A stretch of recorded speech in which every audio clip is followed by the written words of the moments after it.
This is NEGOTIATEx TV.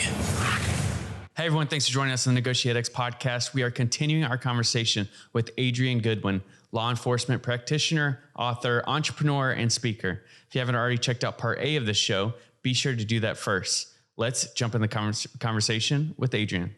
Recently, you authored a book called Twins in the City. Let's learn about police officers. What was your motivation for writing this book, and what is it about? Yeah, so there was 3 events that has taken place over, I would say, the last 7 years that told me, you know what, I think it's time for you to write this book. One was teaching this course at John Jay. I would have students that would say, I've never seen a police officer wear a hijab. I've never seen a Black female detective in person outside of, the great cop shows that we see. And then one time I was invited to do a read aloud at a Girl Scout troop. And I stopped at my local library. I went to go get a police book. And I'm just like, this is it. Very limited number of books. The books really didn't reflect the diverse communities. And I said, you know what? I think I need to write a book. And lastly, my twins said to me, Mom, what else do police officers do besides catch the bad guys? And I go, wow, I think we're missing a huge opportunity in law enforcement to bridge across the age gap, to really show more of what law enforcement do in the community. And of course, before I do my readings, I always ask, well, what do police officers do? They catch the bad guys, they put them in jail. But what else?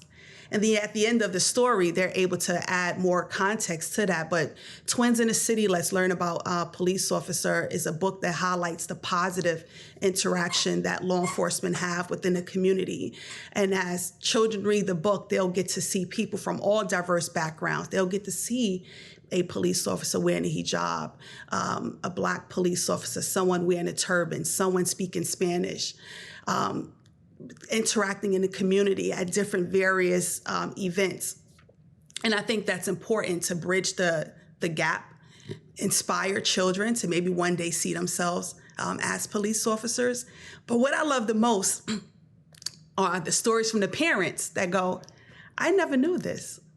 I learned something from reading this children's book.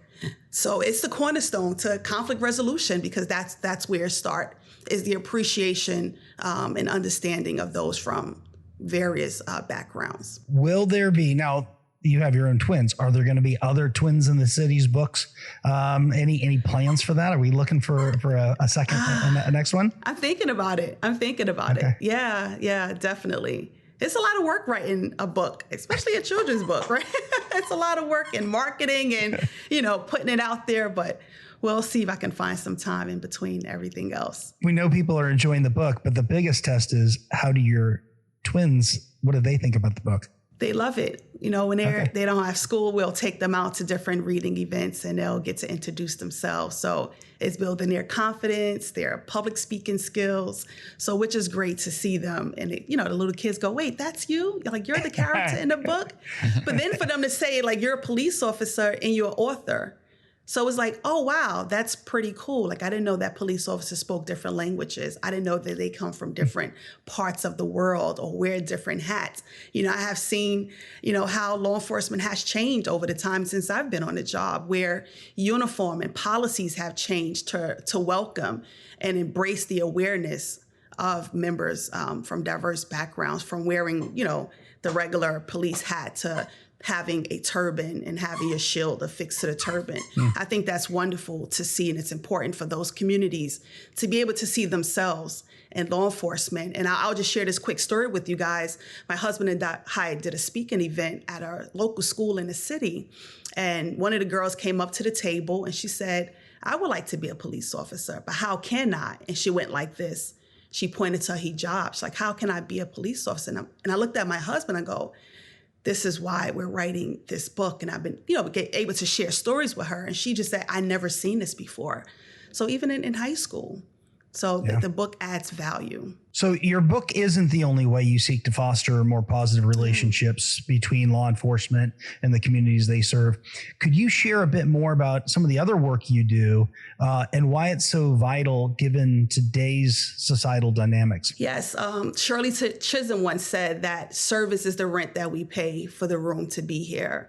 And I think it's all of our duties to show up in our community and really give a hand back and help the next generation as we have navigated through our own professional and personal journey in life. I serve as a board member for the Police Activity League in Nassau County. I'm a board of directors for Girl Scouts of Nassau County, vice president of the National Association of Negro Women Business and Professional Clubs, so providing financial literacy in the community. All of these different ways, board members of another organization, but all these different venues allow for me to be present within that space, share about my background, which people are always intrigued just to be able to speak to, whether it's military, law enforcement, they just want to know the stories and the journey. How did you get there? So just being one-on-one, whether we're playing basketball or there's a dance workshop going on, that's my way to mentor. That is my way to humanize the badge, is to be present in my community. And hopefully, 10 years from now, it'll pay dividends where they'll say, hey, I met Adrian at, this event, and she inspired me, to be a police officer. So those are the different ways that I look to carry out my... You're quite an inspiration. 2 kids in college, 2 9-year-olds, you're writing books, you have a full-time job on the police force, and you still show up. I think it's so interesting to me because we do vote about what's important just by how we show up and where we show up, our presence. And you are taking an active role within your community. It'd be easy to say you've got enough on your plate.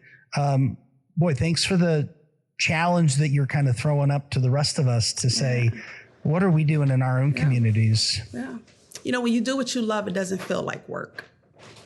And I truly enjoy every aspect of what I do. It gives me joy. Like, you think about, why do you wake up every day? Why do you wake up every day?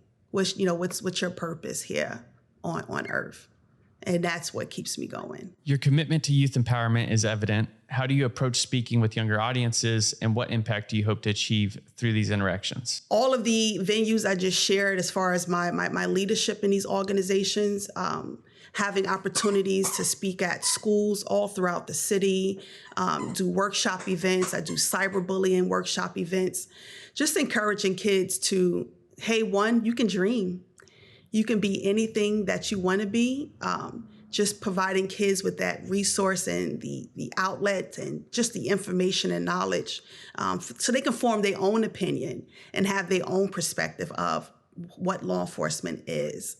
And I always say that, we can't change the world at the snap of our fingertips, but we can change how people think and feel one encounter at a time.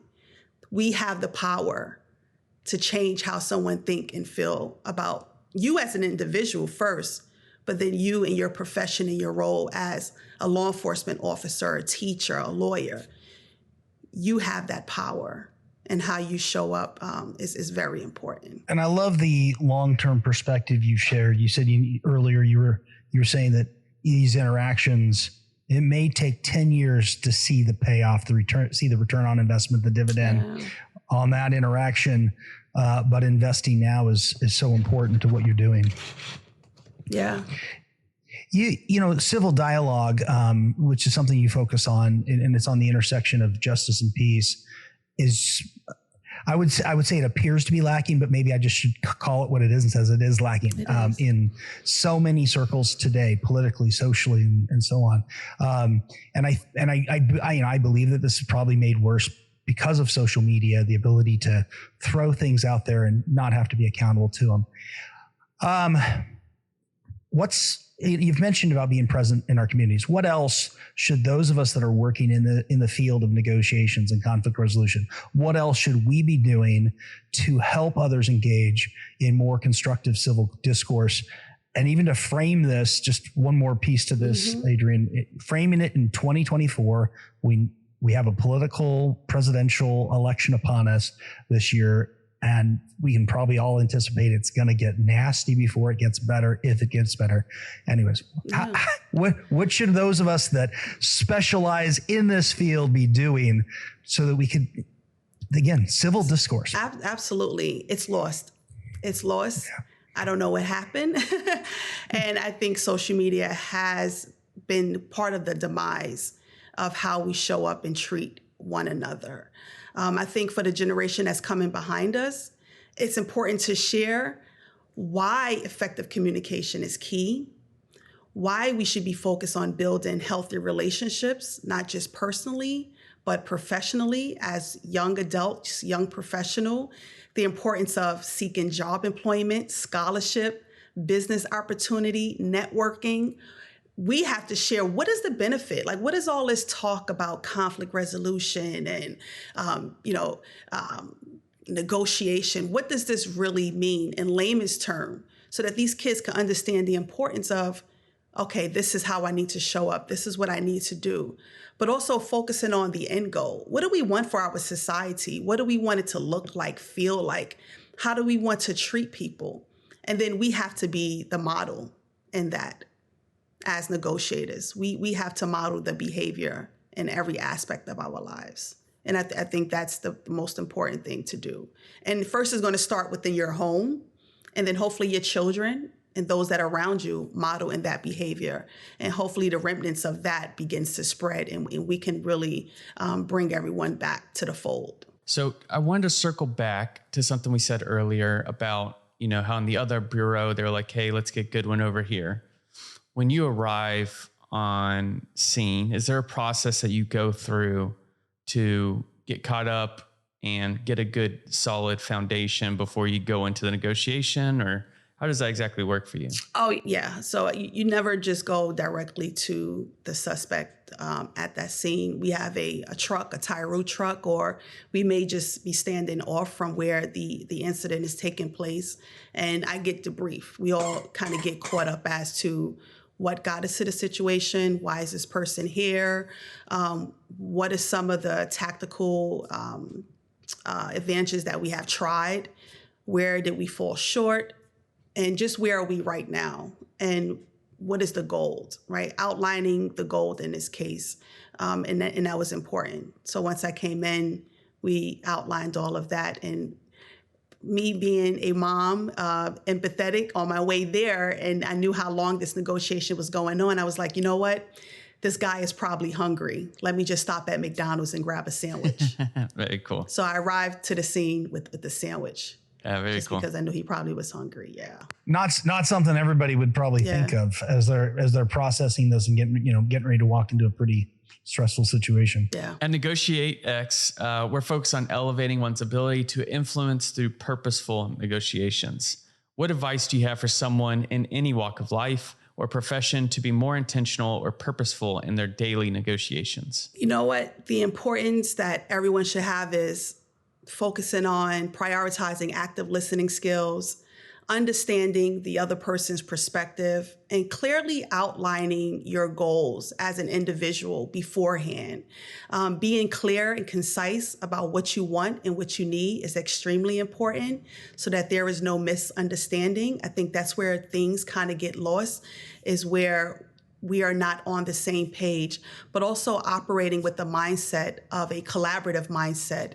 And what is the mutual benefit for both of us, for both parties, right? Having that win-win mindset in mind is key. And if we can just operate with those key words, we will have such great outcomes, right? The chances of having a positive outcome is phenomenal when we focus on those key areas. Sometimes you've talked so much about active listening, understanding the other person.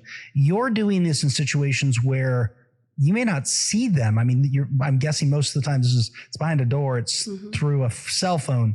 Can you talk just a little bit as we think about some of these different mediums or modalities of communication, either the challenges, but also how do you work through those challenges so that even though I can't see this person, I'm still building a connection? It can be very challenging. One of our trainings in negotiation is building through those different modalities, whether it's the phone line, whether it's talking behind a door. So we actually train for incidents like this, but it's tough not to be able to look someone in the eyes and kind of see their body language and kind of feed off of that. So I have to kind of picture what that looks like just from talking with them over the phone and kind of just put myself into that space.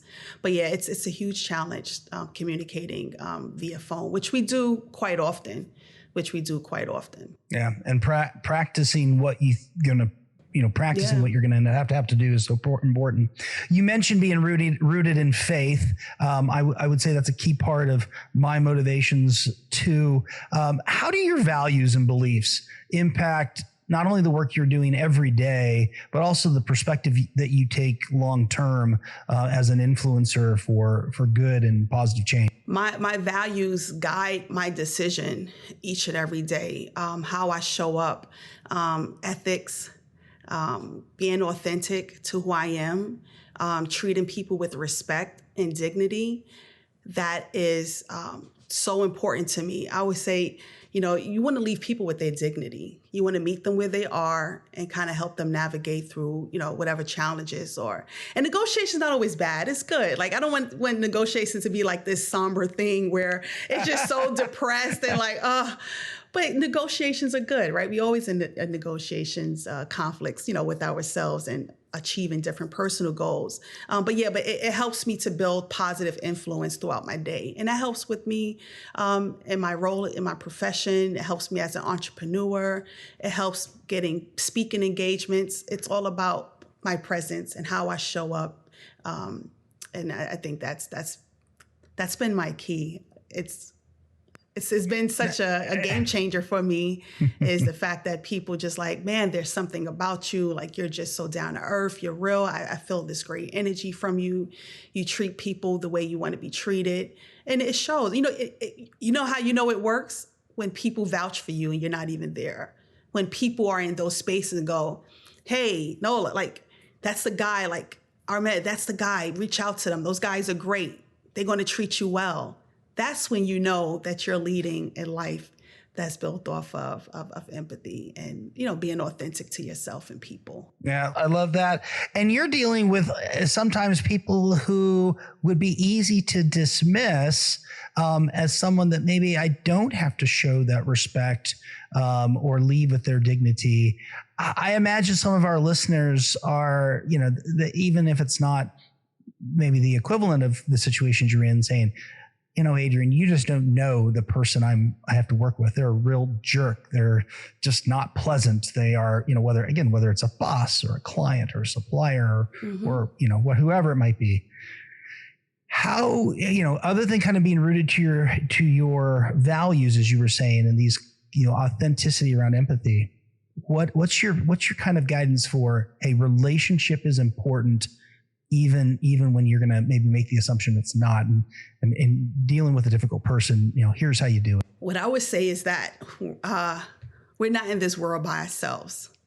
Everything that we do, everything that we need is centered around relationships. Whether you wear the hat as a mom, a sister, a niece, a teacher, everything is centered around building that connection. That's the key. Right? Letting go of the ego. It's not about the ego. It's not about you as the individual. But also approaching things with the lens of like the iceberg theory, right? You may have that challenging coworker. You may see 10% of them, but there may be some underlying issues that are not visible to the naked eye. He may be going through some challenges at home. He may be battling a divorce. He may be homeless, but he can go to the gym, shower, put on a gray suit, and show up to work. He may not have seen his kids. So understanding that other's perspective and just asking the questions, like really leaning in, saying, hey, I've noticed we've been butting heads a lot. And I really want to work with you. We have this great project ahead and I think we can do some dynamic things, right? So edify the person at first. But I noticed that we've been having some challenges around X. How can we mediate? How can we find some sort of resolution so that we can produce this project or put this, this work together? Humanize it. Like, not just surface level stuff, but really go underneath and figure out, are there some underlying issues that are attributing to the discourse at home or at work? I really like Sorry, I really like that iceberg analogy, and that I think so often that's true. We only see 10% of what somebody is going through and experiencing, and it's amazing how quickly we can reach a conclusion based on that little amount of data. Absolutely. Absolutely. And we all have our different challenges. We all have doubt, issues that we go through. The thing that connects us all together is compassion and grace. Compassion and grace commend us all if we really look at things from a different lens. One last question. I'm going to pass it over to Nolan to get us wrapped up here in a second. 19 years on the force. Do you have an idea about what the future holds? Is that something you can share with us, or are you still just kind of walking the journey? I'm thinking about retirement within the next year. I'm trying to position myself to probably transition more to a corporate space. So just looking at my transferable skills and how I can be beneficial in that space. But I'm looking forward to the next chapter in my life. I still have little ones, so I would like to maybe pull the plug at 20 and just see what the next life has to offer. And maybe I'm excited. Yeah, I'm excited. Yeah, excited to see what that looks like for you, Adrian. Yeah. So as we get ready to wrap up, what might you offer as concluding thoughts to leave with our listeners? What I would like to share with your listeners, and this is something that I share with myself every day as I do my little 5-minute journal, just looking at what are we grateful for, right? Just having a mindset of gratitude, reflecting on who we are at this time in our life and where it is that we're trying to go. I always like to keep the end goal in mind because that just keeps me pressing forward, that resilience, the confidence. And every time you do something in life, you gain another ounce of confidence. It makes you feel good as an individual. For someone just trying to navigate those different challenges, I would tell them to communicate your wants, your needs, set your boundaries. But then find community. I think community is so key. Find community in the areas in which you want to grow as an individual, whether it's both personally or professionally, and always operate with a collaborative mindset because you will always win in the end. Very cool. Well, thank you very much for sharing us, and thank you for joining us. I'll pass it over to Aaron. Yeah, so many highlights I could go through, and from compassion and grace to this attitude of gratitude, and then just the practical applications of showing up, being a member of a diverse team, leveraging the different perspectives of members within my team, but also recognizing when I come in contact with people outside my team, to really be curious and not draw conclusions based on my 10% observation, really look at where they're at. So a lot of valuable things here, Adrian. Thanks so much for sharing. Thanks for taking the time. And it's nice to get to know you. Thank you. Thank you so much for inviting me. Well, that is it for us on today's podcast. If you haven't already, please rate, review, and subscribe to the NEGOTIATEx podcast, and we'll see you in the next episode. Hey, thanks for checking out this video on NEGOTIATEx TV. If you found any value at all, please hit the subscribe button, hit the notification icon if you want to be notified of future videos. And then we also have a couple videos over here that you might be interested in checking out. If you and your small business, your team are looking to get negotiations or leadership training, then you can head over to NEGOTIATEx.com and learn more about the coaching services we offer. Thanks, and I'll see you over in the next video.